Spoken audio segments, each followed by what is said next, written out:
Isso quer dizer o seguinte: quando você lê Malaquias, você vai ver coisas que eu não falei. Então você fica com aquilo que você ouviu, porque eu não falei tudo. Então, só para vocês terem essa noção. Porque senão, o Gilan pregou em Malaquias, ele não falou isso, então isso aqui está errado. Não, não está errado. É porque eu não falei, mas está aqui também. Amém, irmãos? Malaquias capítulo 4.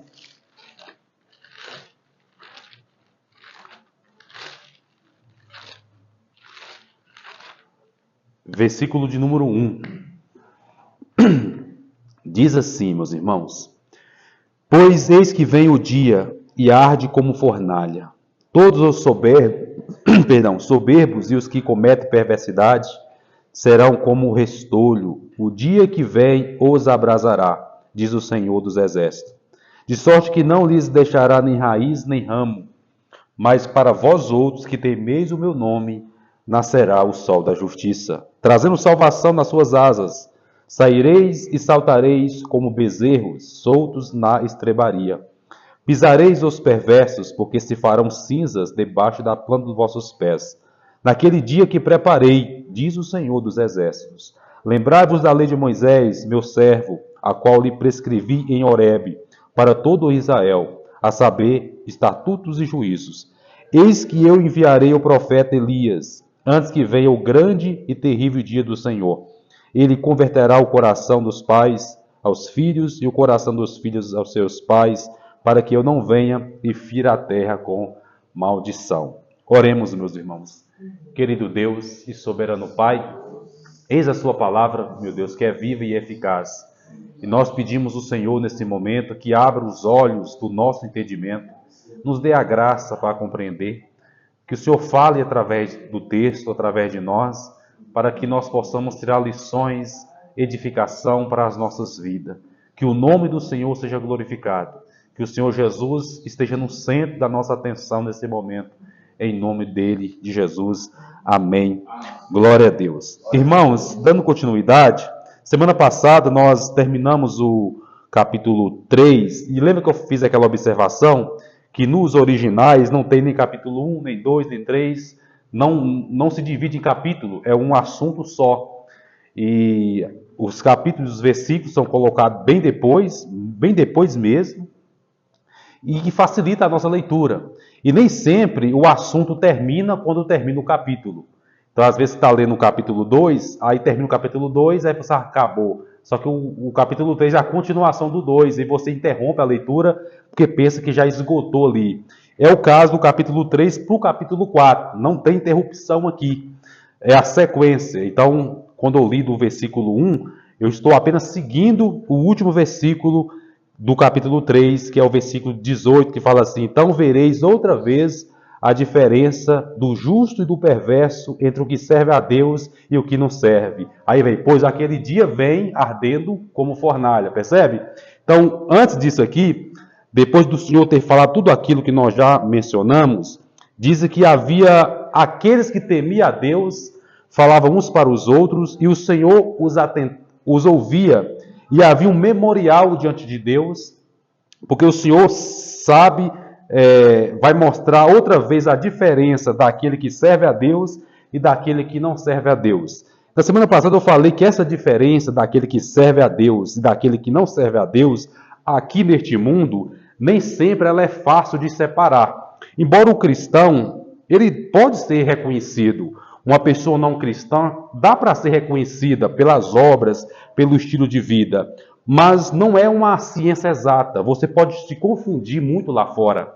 Olhar para uma pessoa e falar assim, essa pessoa é crente firme, e às vezes não é. Olhar para uma pessoa e falar, essa pessoa não é firme, e às vezes aquela que é. Então essa diferença não está clara agora, mas naquele grande dia Deus vai mostrar exatamente quem é quem. E qual é esse dia? No dia do juízo. Então aqui é uma resposta de Deus à indagação, ao questionamento que muitas das vezes os crentes fazem hoje, tipo assim, Deus, por que eu passo por isso? Senhor, se eu sou seu servo, se eu te sirvo, se eu me esforço para fazer a coisa devidamente, corretamente, por que as coisas para mim parecem que não andam? E por que fulano, aí você tem várias pessoas, fulano é famoso, é rico, não faz nada para te agradar e parece que a vida dessa pessoa deslancha, é mais feliz, conquista tudo que quer. Por que o Senhor não age? Aí começa a ter aquele sentimento de que Deus não está sendo justo. Com você, Deus se trata mal. Melhor, Deus é mais rígido com você. E com o ímpio, Deus não está nem aí. Aí Deus responde esse questionamento. Eu vou mostrar naquele dia quem é quem. E às vezes você está esperando Deus fazer agora. Deus fala assim, eu vou fazer, mas não agora. Isso não significa que Deus não faça agora também. Eu não estou aqui dizendo, irmãos, que Deus só vai agir, só vai trazer juízo no final. O tempo todo Deus está agindo, o tempo todo Deus está fazendo as coisas acontecer. Deus está exaltando pessoas, Deus está humilhando pessoas, Deus está levantando uns, abatendo outros. Deus já está fazendo isso nesta época. Só que isso não é uma coisa assim... Só que não, ele não está fazendo tudo agora. A Bíblia diz lá no Novo Testamento que alguns pecados dos homens são manifestos na hora. Porém, há pecados que vão se manifestar no juízo. É melhor manifestar na hora, que você trata agora e não trata depois, do que a gente viver a vida inteira errado com Deus, achando que está tudo bem, e no dia do juízo, surpresa. Então, a Bíblia fala isso, há pecado que se manifesta na hora e há pecados que se manifestam no juízo. Então, aqui Deus está trazendo isso. Alguns assuntos ele resolve na hora e alguns ele simplesmente não faz nada. Mas não é que ele está ignorando, ele está só deixando, mas ele vai fazer no dia do juízo. Então, para responder, às vezes, os questionamentos que nós fazemos, Deus está no controle da história. E não pense vocês que Deus vai ignorar os nossos pecados. Ele está vendo tudo. Mas o ponto dele aqui, irmão, central o contexto do livro é Deus chamando o povo ao arrependimento. Como eu falei na semana passada, Deus está o tempo todo nos chamando ao arrependimento. Vou continuar a leitura. Aqui ele fala assim, aquele dia que o Senhor preparou, arde como fornalha. Ele vai dizer assim, todos os soberbos e todos que cometem perversidade serão como restolho. O dia que vem abrasará, diz o Senhor dos Exércitos. De sorte que não deixará nem raiz e nem ramo. A ideia aqui é de uma queimada. Ele usa a figura que todo mundo conhece, de uma grande queimada que leva tudo. Né? Não sei se você já teve o desprazer de ir no lugar em que o fogo pegou e acabou com tudo. Chega lá, é só destruição. Né? Até os tocos parece que queima, não fica nada. A ideia aqui é que Deus vai trazer esse julgamento. Só que isso aqui, irmãos, não é agora. Isso aqui é no final que vai acontecer. O ponto central aqui, você percebe que o livro, no final do livro, Deus já vai trazer o desfecho da história da humanidade, vai falar do juízo final, do julgamento. Então, é importante que a gente atenta para esse detalhe, que isso aqui é o divisor de águas. Lá no Novo Testamento, no capítulo 17 de Lucas, o Senhor Jesus ele vai falar acerca da mulher de Ló. Eu quero ler com vocês, para a gente acompanhar aqui o raciocínio, é Lucas, o capítulo 17, versículo de número... Eu vou ler o versículo 26. Lucas 17, versículo 16, 26 a seguir. Aí eu vou enfatizar o versículo de número 29. Mas vamos para o versículo 26 do capítulo 17. Diz assim, irmãos... Jesus falando para os seus discípulos. Assim como foi nos dias de Noé, será também nos dias do Filho do Homem. Comia, bebia, casavam e davam-se em casamento. Até o dia em que Noé entrou na arca e veio o dilúvio e destruiu todos. Veja o que Jesus está citando aqui. A história de Noé, eu creio que todos nós conhecemos, que Deus mandou o dilúvio e destruiu toda a humanidade, juntamente com os animais, sobrevivendo apenas Noé, a sua família e os casais dos animais que estavam na arca. Então, irmãos, só que antes disso acontecer, antes desse dilúvio acontecer, Noé ficou 100 anos preparando a arca. E a arca era uma coisa imensa. Logo, ele não fez a arca escondido. Todo mundo ali via aquela mega construção sendo erguida e certamente perguntava o que é isso, que diacho é isso, né? E Noé aproveitava a ocasião e anunciava que Deus tinha falado com ele que ele iria mandar o dilúvio e destruir tudo, e aquela arca era para salvar. E claro, ele não foi creditado, as pessoas não acreditavam nele, e levava as suas vidas normalmente. Aqui Jesus fala que eles comiam, bebiam, casavam e davam-se em casamento. Nada errado aqui. Comer, beber, desde que não seja, né, encher a cara, enfim. Você pode beber água. A bebida aqui não é no sentido negativo, não, tá, irmãos? Todo mundo precisa de beber, certo? Casavam, é uma coisa boa, e dava-se em casamento. Coisa boa. Nada disso aqui é errado, nada disso aqui é pecado. O problema não estava nestas coisas aqui. O problema é que eles fizeram disso aqui a razão da vida deles. É claro que havia muitos pecados, mas aqui, o que o Senhor destaca aqui é que Deus não era o centro. Eles não faziam aquilo para a glória de Deus.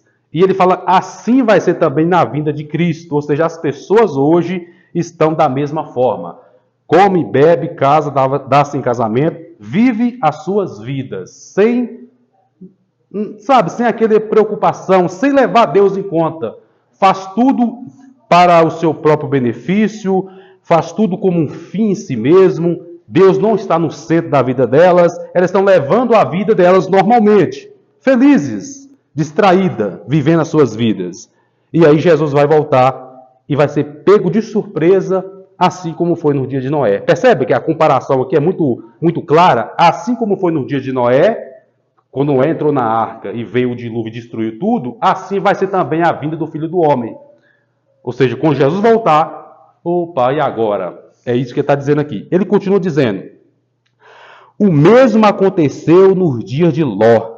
Comia, de novo, bebia, comprava, vendia, plantava e edificava, mas no dia que Ló saiu de Sodoma, choveu do céu fogo e enxofre e destruiu a todos. Aí ele diz aqui, assim será no dia que o Filho do Homem se manifestar. Ou seja, ele pega um fato já acontecido, que todo mundo conhece, e fala, aconteceu assim, e vai acontecer de novo dessa forma. Assim como aconteceu naquele dia, vai acontecer de novo. Talvez, eu não sei se os irmãos têm esse entendimento. Se tiver, a gente vai corrigir isso aqui, tá, irmãos? De que depois que ele voltar, vai ter a repescagem, né? A gente vai corrigir isso. A gente vai corrigir isso aqui, graças a Deus. Porque você percebe aqui, quando Noé entrou na arca, o que aconteceu?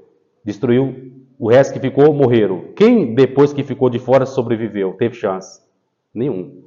E o que Jesus falou aqui? Assim como foi lá, vai ser assim. Aí cita o exemplo aqui de Ló. Quando Ló saiu de Sodoma, veio a destruição, destruiu todos. Quem sobreviveu no meio daquela destruição? Ninguém. Então, que história é essa que, quando Jesus volta, vai ter a segunda chance? Aí é fácil, né? É fácil. Na hora que ninguém quer saber de Deus, na hora que a coisa fica feia, todo mundo vai querer. Aí é fácil, é mole, né? Mas vamos seguir aqui o raciocínio, irmãos. Versículo 30. Assim será no dia que o Filho do Homem, aqui está falando da vinda dele, da sua manifestação. Naquele dia, quem estiver no eirado e tiver os seus bens em casa, não desça para tirá-lo. E de igual modo, quem estiver no campo, não volte para trás. Aí tem um ponto que é o central que eu falei. Lembrai-vos da mulher de Ló. Por que Jesus fala para nós lembrar da mulher de Ló? O que ela fez ou deixou de fazer para nós lembrar dela? Qual é a história dela? Está lá em Gênesis 19. Quando os anjos tiram Ló e a sua mulher e as suas filhas de Sodoma, deu uma ordem clara. Não pare em toda a campina, vá embora, salva a sua vida e não olhes para trás. Depois que ele já estava distante, quando Deus mandou a destruição, Sodoma começa a ser destruída, o que as pessoas pensam? Que a mulher de Ló olhou por curiosidade para ver a destruição e virou sal, não é? Só que não é isso que aconteceu, gente. Isso aqui é normal. Você olhar para trás, quem que tem olhar para trás? Você quer ver, né? Deus não proibiu ela de olhar para trás. Esse olhar para trás aqui é a mesma coisa que Jesus falou assim: aquele que põe a mão no arado e olha para trás não é apto para o reino dos céus. O que é olhar para trás? É você começar e... desanimei. Quer saber disso mais não? E voltar. Olhar para trás é desistir. É a mesma coisa que aconteceu com o povo quando saiu do Egito. Eles saíram do Egito e nas provações que vinham, meu Deus, quem dera nós estivéssemos lá no Egito, era melhor morrer lá. Por acaso lá não tinha sepulcro para enterrar a gente, Moisés? Não tinha cova? Aí quando vinha a prova da comida, né? Nós estamos lembrando das panelas de carne, da cebola que a gente comia. que eles tinham que comer porque eles tinham que trabalhar, né? Igual burro de carga. Eles davam muita carne para eles, porque se eles não tivessem força, eles não iam conseguir trabalhar. Então, trabalhava só para comia só para trabalhar. Igual o dono do cavalo faz, põe para comer capim, que amanhã eu tenho que usar na carroça. Né? Eles eram tratados assim, igual animais. E eles estão fora do Egito agora, livre, indo embora para a terra que o Senhor prometeu, e ele está querendo o quê? Voltar para lá. E o que aconteceu com esse povo? Por causa da rebeldia deles, eles não chegou na terra que o Senhor prometeu. Então, olhar para trás não é... Não, olhar para trás quer saber? Não quero mais, eu quero voltar. E quando a mulher de Ló olhou para trás, não é que ela virou a cabeça para ver. Esse eu vou olhar para trás, aqui na cabeça dela assim, já estou longe de Sodoma. A destruição já está lá. Será que o rei não pode voltar agora, não? Nós já estava... quando Deus mandou o fogo, o rei não estava lá. Agora o fogo já está acabando. Não é melhor a gente voltar e começar tudo de novo? Percebe? Isso aqui, irmãos, é muito interessante. Às vezes, há aquele arrependimento que ele nasce na aflição. E quando a aflição vai embora, o arrependimento vai embora também. A gente é mestre em fazer isso. Spurgeon falava assim, os convertidos que nascem na emoção, eles acabam quando a emoção vai embora. Aí ele cita até exemplo de marinheiros que estavam em alto mar, e aí vieram uma tempestade, e a vida deles estava em risco, e todo mundo começava a orar, e prometia a Deus, se o Senhor nos livrar daqui, se o Senhor não deixou eu morrer aqui, eu vou servir o Senhor, e fazer oração. Aí a coisa acontecia, vinha o sol, e acalmava. Quem é que seguia Deus ali? Quase ninguém. Ou seja, era mentira. Só que no momento da aflição, eles prometiam. E quando a aflição acabava, eles voltavam atrás. Então, tem muitas pessoas que se convertem, entre aspas, no meio da turbulência, e quando a turbulência acaba, a pessoa volta tudo de novo. Ela olha para trás. Ou seja, a mulher de Ló, ela não saiu que realmente de coração. Vamos embora daqui. A Bíblia diz que os anjos ficou esperando, eles enrolavam para sair. Vamos embora, pegou eles, saíram com eles com a força de lá. E ela, no coração dela, estava lá. Aí ela olhou para trás no sentido de querer voltar, não só de olhar por curiosidade, mas de querer voltar de novo, e ela virou estátua de sal. E Jesus fala o quê? Lembra dela. Como assim? Por que eu vou lembrar dela? Se nós olharmos para trás, quem que olhar para trás? Quer saber? Eu estou desanimado. Eu vou sair da igreja. Não vou mexer com isso mais não. Chega de igreja, vou voltar para o mundo, vou fazer as minhas coisas. Isso é olhar para trás. Sabe? Jesus fala, lembra dela. Ela fez isso e deu no que deu. Nós devemos lembrar dela para não fazer igual. Aqui que ele diz aqui, ó. Quem quiser preservar a sua vida, perdê-la-á. Quem perder, de fato, a salvará. O que é perder a vida aqui? É porque, na visão do mundo, o cristão que se abstém de muitas coisas para seguir a Deus, ele está perdendo a vida, só que ele está ganhando. E na visão do mundo, a pessoa que abandona Cristo para viver a vida, ele está salvando a vida, só que é o contrário. Então, ou seja, aqui ele diz assim, digo-vos que naquela noite 2 estarão numa cama, um será tomado e o outro será deixado.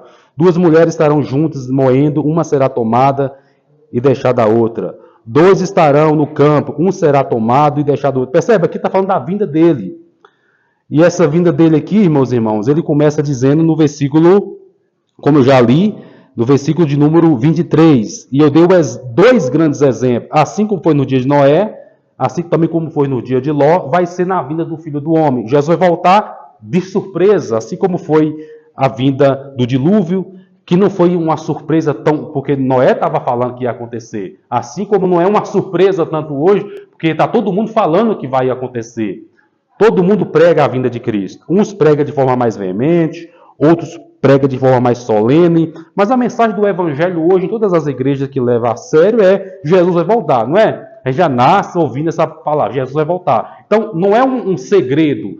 Está todo mundo anunciando. Assim como não era um segredo que o dilúvio viria. Só que eles não deram crédito e veio. Jesus vai voltar. As pessoas não dão crédito e vai acontecer. E quando acontecer, como eu falei, não vai ter repescagem. Eu não vou entrar nesse estudo agora porque vai dar muito trabalho. Mas já vou preparando vocês para desencanar dessa ideia de que se ele voltar e não estiver pronto, né, eu vou ter uma chance depois. Vai vendo. Vai vendo a chance, né? Vai aí, né? Outro exemplo, é em Mateus 25, irmão, sobre a parábola das 10 virgens, 5 prudentes e 5 loucas. Todas as 10 esperavam o noivo. 5 tinham azeite de reserva, 5 não tinham. Aí tardou-se o noivo, todas dormiram. Aí à meia-noite veio um grito: o noivo vem! Aí elas despertaram todas. As 5 que tinham azeite de reserva, preparou a sua lamparina e foi atrás. As outras 5 não tinham. Falou assim: empresta nós. Ela: nós não podemos emprestar. Se a gente emprestar, vai faltar para vocês e para nós. Vai comprar. Aí elas foram comprar. E quando elas estavam indo comprar, foi o tempo que o noivo chegou. As 5 entraram. Depois elas chegaram, a porta estava fechada. Elas: Senhor, abra-nos. Lá de dentro a voz falou: vigiai e orai, porque não sabeis a hora que há de vir o Senhor. Aí, como que a voz falou? Espera um pouquinho. Vocês não estavam prontas, mas daqui a pouco eu vou abrir de novo. Foi isso que a voz falou? Que o Senhor falou? Não. A palavra final ali já era, meu filho. Então a gente vai entrar nessa... não tem esse negócio de repescagem. Isso é umas ideias que o povo colocou aí, que pegou com força, que 90% acredita. E se a gente falar isso, o povo acha que a gente aqui está errado. Mas vamos deixar isso para depois. Então, irmãos, para voltar aqui, o ponto que eu estava em Malaquias, só para você entender que ali em Malaquias está falando do juízo, está falando do retorno do Senhor, está falando do final, onde que as coisas todas vão, vai ser consumada. No versículo de número 1, ele vai falar da destruição dos ímpios. E o exemplo que ele dá é que igual uma queimada. Só que aqui, irmão, não é no sentido literal que os ímpios serão destruídos e vão deixar de existir. Isso aqui é uma outra heresia que algumas pessoas pegam para falar que aquelas pessoas que não vão ser salvas, elas vão ser aniquiladas, vão deixar de existir. Isso não é verdade. A alma é eterna. Ou a pessoa será eterna com o Senhor para sempre, ou ela será eterna na perdição para sempre. Uma coisa é fato, nós nunca vamos deixar de existir. Uma vez que você nasceu, acabou. Você nunca vai deixar de existir. Você vai viver eternamente com o Senhor, ou vai experimentar a segunda morte, que é o inferno. E o inferno, ele é eterno.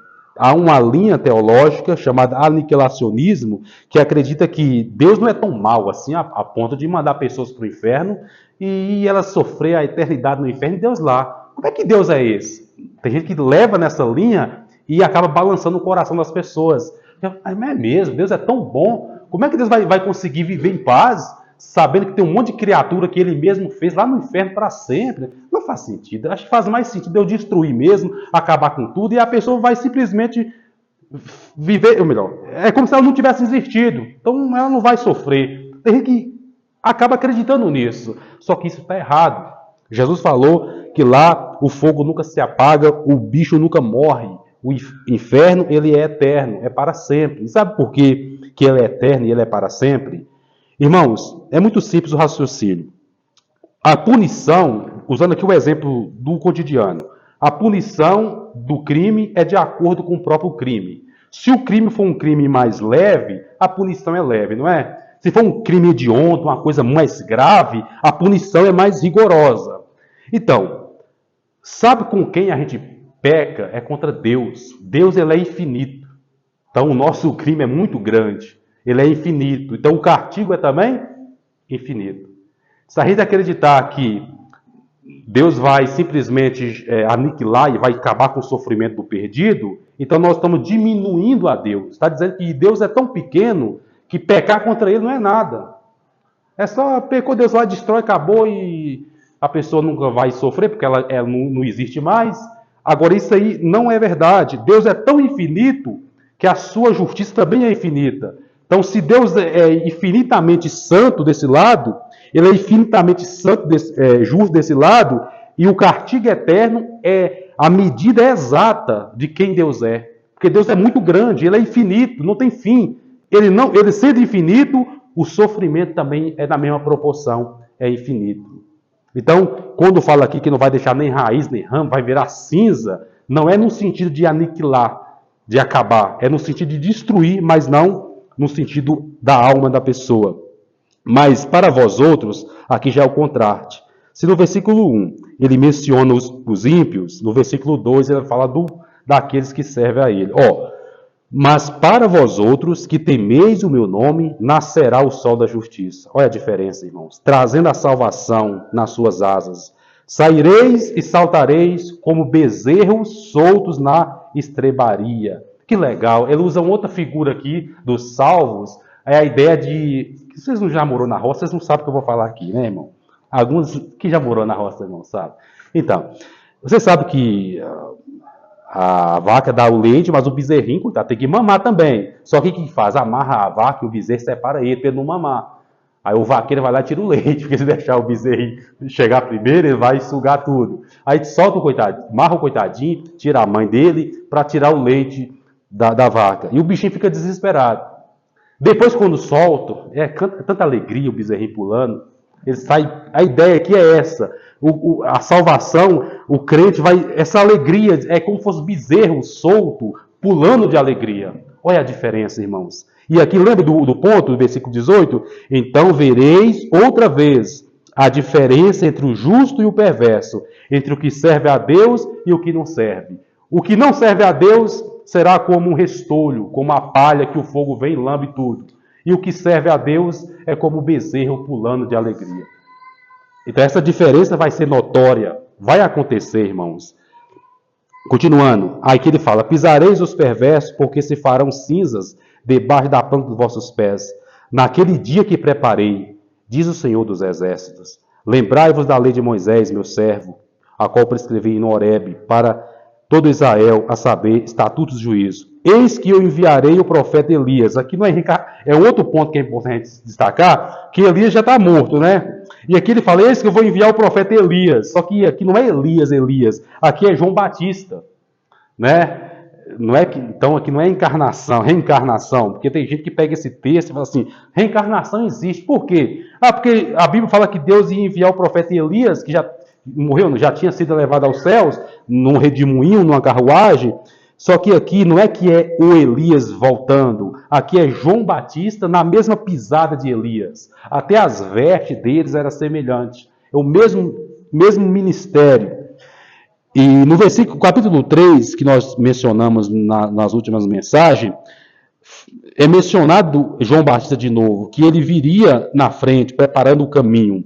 E aqui no versículo 5, menciona novamente que ele virá. Só que aqui, irmãos, faz o profeta, Deus através do profeta, ele faz uma mistura entre o já é e o ainda não. O que é isso? O já é e o ainda não. Ou seja, aqui ele mistura, no capítulo 3, a primeira vinda de Cristo, que foi a encarnação, quando ele nasceu no ventre de Maria, lá há 2000 anos, e aqui ele já fala dessa vinda, não mais aquela que já aconteceu, mas sim o retorno dele. Aí você tem que ler e saber separar essas duas coisas. Só que aqui é meio que dá uma misturada. No versículo, eis que vos enviei o profeta, vou enviar o profeta Elias, que é João Batista, antes que venha o grande, terrível dia do Senhor. Esse grande, terrível dia do Senhor é o dia do juízo final. Ele converterá o coração dos pais aos filhos e o coração dos filhos aos seus pais, para que eu não venha e fira a terra com maldição.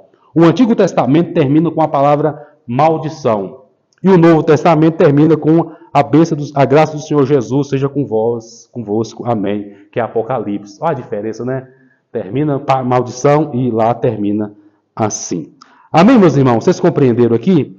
Então, em resumo, o livro do profeta Malaquias são 8 queixas de Deus com o povo. E para cada queixa que Deus faz, Deus tem a razão de sobra para fazer a queixa, o povo retruca a Deus e pergunta por que o senhor está fazendo essa queixa? Deus explica. E assim o livro se desenvolve. Deus fala, o povo retruca, Deus explica. E o povo retruca a Deus sem razão. Por quê? Eles estavam todo errado e ainda questionava a Deus. E Deus é tão maravilhoso, é tão bom, que Deus pacientemente estava o tempo todo convidando o povo para o arrependimento. Da mesma forma, meus irmãos, que Ele faz conosco todos os dias. Só de nós acordar pela manhã, ali já é uma resposta de Deus. Quando você abre os olhos, estou vivo, ali já é a resposta da misericórdia de Deus. Deus já te atendeu ali. Deus já está dizendo, estou com você. Cada dia que você acorda, você já pensou, irmão, acordar, opa, que lugar é esse? Misericórdia. Já pensou acordar lá no outro lugar? Misericórdia. no inferno. Que coisa, né? Jonathan Edwards falava assim, ele era muito duro, diz assim, a razão de vocês não terem acordado no inferno na manhã passada é tão somente pela graça de Deus. Que se dependesse de vocês, vocês tinham parado lá na noite passada. E e ele fala assim, ó, o homem não convertido, olha o que ele falava, caminha sobre a superfície do inferno, sobre uma superfície frágil e quebradiça. A ideia aqui é o seguinte, imagina você caminhando em cima de uma coisa assim, de uma tábua toda escorregada, enfim, vocês entenderam o que eu quis dizer. É algo tão frágil que você não tem garantia nenhuma. E se eu pôr o pé aqui e eu afundar? Você está andando sobre uma superfície que é muito frágil e a qualquer momento você cai. E ele quer dizer o seguinte, nós estamos nessa superfície frágil, que a qualquer momento o nosso peso puxa para baixo, só não puxou ainda porque Deus, ele não deixa. Isso é muito forte, meus irmãos. Isso dá até muito medo na gente. E quando ele pregava essa mensagem, é dito que as pessoas que ouviam ele seguravam nos bancos assim, da igreja, porque eles abriram os olhos e via literalmente, debaixo dos pés deles, parece que o chão se abriu e eles viam o inferno. E eles pensavam que estava indo para o inferno de fato. Então, foi um dos sermões mais famosos. Eu não consigo imaginar um outro sermão, depois do que está na Bíblia, mais impactante do que esse sermão de Jonathan Edwards. Irmãos, tenha curiosidade, pesquisa hoje sobre pecadores nas mãos de um Deus irado, que é o tema do sermão de Jonathan Edwards, pecadores na mão de um Deus irado. É algo assim assustador. Primeira vez que eu ouvi, eu confesso aos irmãos que eu levantei da cama, deitei no chão de barriga para baixo e fiquei chorando. E toda vez que eu estou assim, talvez, vamos dizer, não da forma que eu deveria estar, eu corro lá e começo a ouvir de novo e me desperta. E toda vez que morre uma pessoa que eu gosto muito, eu já tenho medo de ouvir esse sermão. Porque vem na cabeça, aonde fulano está, meu Deus? Para você ter noção de como que é pesada essa mensagem dele. Mas enfim, irmãos, o ponto aqui, eu creio que eu passei para vocês. Como eu disse, não sou exaustivo, ou seja, só arranhei a superfície. E Deus vai nos dar graça que na próxima vez que a gente for expor Malaquias, a gente vai trazer mais detalhe, mais conteúdo que agora eu não tenho condições de passar. Amém, irmãos? Sim. É domingo que vem. É, domingo que vem. Essa missão tá com o Luquez. Ele é especialista nessa parte. Que é bom assim, que tem gente que é mais dedicado em uma área, outras em outra. Na parte que ele manda, é ele que vai fazer. Entendeu? Né? Jamais. É que é assim que funciona, né? Por exemplo, Luquez ele manja mais no Antigo Testamento, eu gosto mais do Novo. Entendeu? Mas a gente prega tanto no Antigo como no Novo. Só que vamos dizer assim, se for para falar a especialidade de cada um, ele gosta mais do Antigo e eu do Novo. Irmãos, nesse momento agora...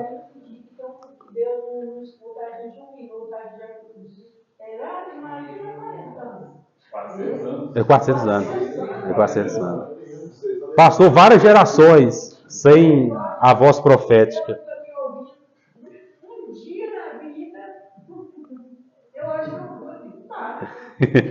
Irmãos, agora vamos participar de um momento também muito importante, que é a ceia do Senhor. Eu vou resumir